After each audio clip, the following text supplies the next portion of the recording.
Hello everyone, welcome to by ease. So class 11th के अंदर हम सेकंड हमारा लेसन ले रहे थे बायोलॉजिकल क्लासिफिकेशन के बारे में। तो वहाँ पर हमें अपना फर्स्ट किंगडम शुरू करना था, दैट इज़ किंगडम मोनेरा।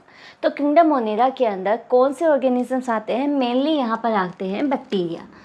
जो बैक्टीरिया हैं, these are the sole members of kingdom Monera. Bacteria Monera के अंदर जितने भी ऑर्गेनिजम्स होंगे वो सभी क्या होंगे? बैक्टीरिया होंगे। अभी बैक्टीरिया डिपेंड कर सकता है कैसे हों, या तो हेटरोट्रोफिक हों या ऑटोट्रोफिक हों, कैसे भी हो सकते हैं। ओके, और बैक्टीरिया के अंदर फर्स्टली हम पढ़ते हैं हैबिटेट के बारे में। हैबिटेट क्या होता है कि बैक्टीरिया रहता कहाँ पर है? बैक्टीरिया हमें मिलता है हर जगह, वर्सटाइल इन नेचर होता है एंड कॉस्मोपॉलिटन इन नेचर होता है। कॉस्मोपॉलिटन मीन्स ऐसा ऑर्गेनिज्म जो हर जगह हमें देखने को मिलता है, दैट इज़ बैक्टीरिया। ओके, अब बैक्टीरिया है, उसका न्यूट्रिशन कैसा हो सकता है? इसका न्यूट्रिशन है मे बी ऑटोट्रोफिक भी हो सकता है। ऑटोट्रोफिक मीन्स अपने फूड का खुद सिंथेसिस करते हैं, या फिर हेटरोट्रोफिक भी हो सकता है कि दूसरे ऑर्गेनिज्म पर एज अ पैथोजन रह रहे हों, तो उनके अंदर कैसा न्यूट्रिशन होगा? Heterotrophic nutrition. ओके, अब इसके अंदर आता है सेल वॉल। यहाँ पर बैक्टीरिया के अंदर जो सेल वॉल है वो बनी होती है पेप्टाइडोग्लाइकन की। पेप्टाइडोग्लाइकन की जो प्रीवियस वीडियो थी क्लास 11th की फर्स्ट लेक्चर बायोलॉजिकल क्लासिफिकेशन का, उसके अंदर मैंने आपको ब्रीफ के अंदर बताया था किंगडम मोनेरा के अंदर जो सेल वॉल है वो किसकी बनी होती है? पेप्टाइडोग्लाइकन की। एंड यहाँ पर प्लाज्मा मेम्ब्रेन भी प्रेजेंट होती है, और प्लाज्मा मेम्ब्रेन लगभग यहाँ पर लिपिड्स एंड प्रोटीन्स की बनी होती है। Plasma membrane is lipids and proteins. And यहाँ पर उसके बाद आता है बैक्टीरिया की डिफरेंट टाइप की शेप्स। अब बैक्टीरिया है, उसकी शेप्स है वैरी करती है। 4 टाइप की शेप हो सकती है: vibrio, coccus, spirillum and bacillus. जो विब्रियो है that is comma like shape होगी, कोकस मीन्स स्फेरिकल शेप होगी, स्पाइरलम मीन्स बैक्टीरिया है स्पाइरल लाइक होगा, और बेसिलस मीन्स बैक्टीरिया की शेप होगी रोड लाइक। ओके, ये 4 टाइप की शेप्स होती है। Vibrio means comma like, coccus means round, spirillum means spiral like, bacillus means rod like. तो ये होती है बैक्टीरिया की शेप्स। अब बैक्टीरिया है, उसके अंदर जो स्ट्रक्चर है वो वैरी करता है। सिंपल भी हो सकता है स्ट्रक्चर और डिफरेंट भी हो सकता है। और मेनली बैक्टीरिया क्या होते हैं? प्रोकैरियोटिक। प्रोकैरियोटिक का मतलब क्या होता है? प्रोकैरियोटिक ऐसे ऑर्गेनिज्म होते हैं जिनके अंदर न्यूक्लियर मेम्ब्रेन एब्सेंट होती है, उनको हम क्या कहते हैं? Prokaryotic organisms. एंड यहाँ पर और क्या प्रेजेंट नहीं होता? जो मेम्ब्रेन बाउंड सेल ऑर्गेनीज है like lysosomes, Golgi bodies, endoplasmic reticulum, ये एब्सेंट होता है। ओके, तो यहाँ पर प्रोकैरियोटिक सेल होती है किंगडम मोनेरा, और यहाँ पर जो ऑर्गेनिजम्स है वो मेनली कैसे होते हैं? यूनिसेलुलर। यूनिसेलुलर मीन्स एक सिंगल सेल का ऑर्गेनिज्म प्रेजेंट होगा किंगडम मोनेरा के अंदर। नेक्स्ट आता है किंगडम मोनेरा के हम 2 क्लासेस पढ़ते हैं। First one is आर्चीबैक्टीरिया।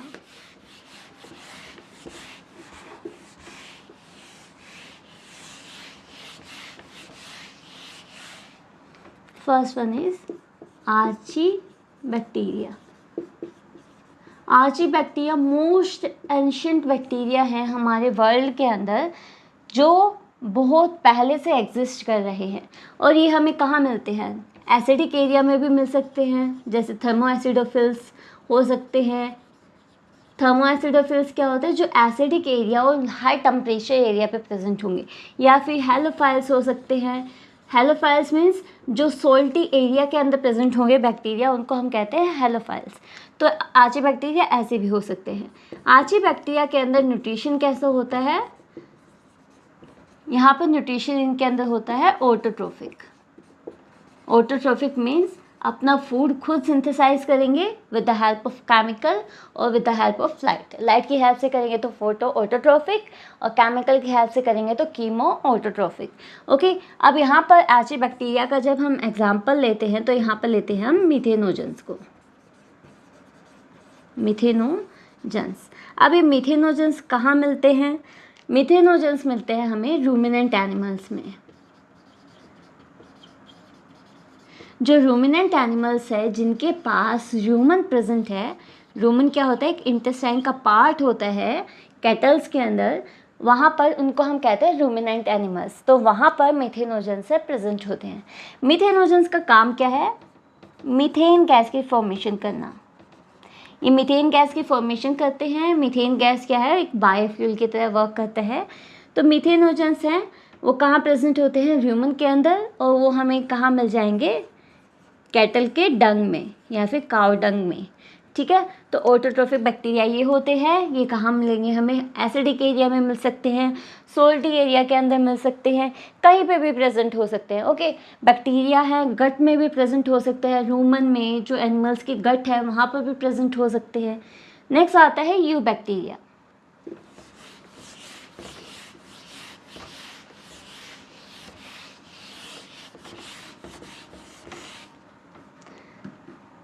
Second one is you bacteria. You bacteria को हम कहते हैं true bacteria. These are called as true bacteria. अब ये जो ट्रू बैक्टीरिया है ये हो सकते हैं हेटरोट्रोफिक या फिर ऑटोट्रोफिक। ऑटोट्रोफिक मीन्स अपने फूड का खुद सिंथेसिस करेंगे, और हेटरोट्रोफिक मीन्स दूसरे ऑर्गेनिज्म पर एज अ पैरासाइट रह सकते हैं या फिर एज अ पैथोजन रहेंगे, ठीक है, डिजीज कोज करेंगे। तो यहाँ पर ऑटोट्रोफिक अगर ऑर्गेनिज्म है तो ऑटोट्रोफिक के अंदर एक सेल प्रेजेंट होती है जिसको हम कहते हैं हेटेरोसिस्ट। जो नाइट्रोजन फिक्सिंग बैक्टीरिया होते हैं ना, लाइक एनाबीना, नोस्टोक, उनके अंदर एक स्पेशल काइंड की सेल प्रेजेंट होती है for nitrogen fixation. Atmospheric nitrogen को फिक्स करते हैं ऐसे प्रोडक्ट के अंदर जो यूज़ किया जा सके प्लांट के द्वारा। वहाँ पर क्या एसोसिएशन होती है उनकी, सिम्बायोटिक। जो प्लांट है उसको सरफेस प्रोवाइड करता है, एक स्पेस प्रोवाइड करता है रहने के लिए, और बैक्टीरिया इन रिटर्न क्या देता है, एटमॉस्फेरिक नाइट्रोजन को फिक्स करता है इनटू नाइट्राइट और नाइट्रेट। क्यों? क्योंकि बैक्टीरिया है डायरेक्ट एटमॉस्फेरिक नाइट्रोजन को यूज़ नहीं कर सकता। तो यहाँ पर इनके अंदर एक स्पेशल सेल है हेटेरोसिस्ट जो क्या करवाती है, नाइट्रोजन फिक्सेशन करवाती है, ठीक है। उसके बाद आता है, ये होता है कीमो ऑटोट्रोफिक। कीमो ऑटोट्रोफिक होंगे तो ये क्या होता है, केमिकल की हेल्प से अपने फूड का खुद सिंथेसिस करते हैं, और यहाँ पर एक सिंथेसिस रिसाइकलिंग कर सकते हैं नाइट्रोजन की, फॉस्फोरस की, ओके। ज़रूरी नहीं है सिर्फ नाइट्रोजन की फिक्सिंग करवा रही है, फॉस्फोरस की भी फिक्सिंग करवा सकते हैं। नेक्स्ट आता है हेटरोट्रोफिक बैक्टीरिया। यहाँ पर बैक्टीरिया हेटरोट्रोफिक भी हो सकता है। Heterotrophic means as a pathogen रहे। जैसे हमारी बॉडी में जो टाइफाइड है वो कोज कौन करता है, साल्मोनेला टाइफी। जो साल्मोनेला टाइफी है ये क्या है, एक बैक्टीरिया है, पर ये एनिमल्स के अंदर ऊपर पैथोजन की तरह रह रहा है। पैथोजन की तरह रह रहा है तो क्या है, एक हेटरोट्रोफिक न्यूट्रिशन शो कर रहा है। तो एग्जांपल हम इसका ले सकते हैं, जहाँ पर जो टाइफाइड है वो कौन कोज करता है, साल्मोनेला टाइफी। या फिर हम सिट्रस कैंकर डिजीज़ है वो भी किसके द्वारा होती है, बैक्टीरिया के द्वारा। या फिर हम यहाँ पर ले सकते हैं जो लैक्टोबैसिलस बैक्टीरिया है वो डिजीज़ ना कोज करके क्या करता है, हेल्प करता है हमारी कर्ड फॉर्मेशन में। जो कर्ड फॉर्मेशन है ना, दही जमाना, वहाँ पर हम यूज़ करते हैं लैक्टोबैसिलस बैक्टीरिया का। जो थोड़ी सी दही लेते हैं उसके अंदर क्या होता है, बैक्टीरिया होता है, गुड बैक्टीरिया, लैक्टोबैसिलस बैक्टीरिया। ये क्या करता है, मिल्क को लैक्टिक एसिड के अंदर कन्वर्ट कर देता है और दही की फॉर्मेशन करता है, कर्ड की फॉर्मेशन करता है, ओके। तो ये सब हमने पढ़ा यू बैक्टीरिया के बारे में। अब यू बैक्टीरिया के बाद एक और ऑर्गेनिज्म आता है, दैट इज़ माइकोप्लाज्मा, जिसको हम PPLO भी कह देते हैं। तो यहाँ पर माइकोप्लाज्मा क्या होता है, स्मॉलेस्ट ऑर्गेनिज्म है। इसके पास कोई सेल वॉल नहीं होती, कोई सेल मेम्ब्रेन नहीं होती, एक simple well defined boundary present है माइकोप्लाज्मा के अंदर। स्मॉलेस्ट ऑर्गेनिज्म है हमारे ह्यूमन वर्ल्ड में, ओके। लिविंग वर्ल्ड के अंदर smallest organism that is mycoplasma, जिसको हम PPLO भी कहते हैं। तो यहाँ पर हमारा जो किंगडम मोनेरा है NCERT का वो ख़त्म होता है। अगर आपको कोई भी क्वेरी हो तो आप कमेंट सेक्शन के अंदर पूछ लेना, ओके। Thank you.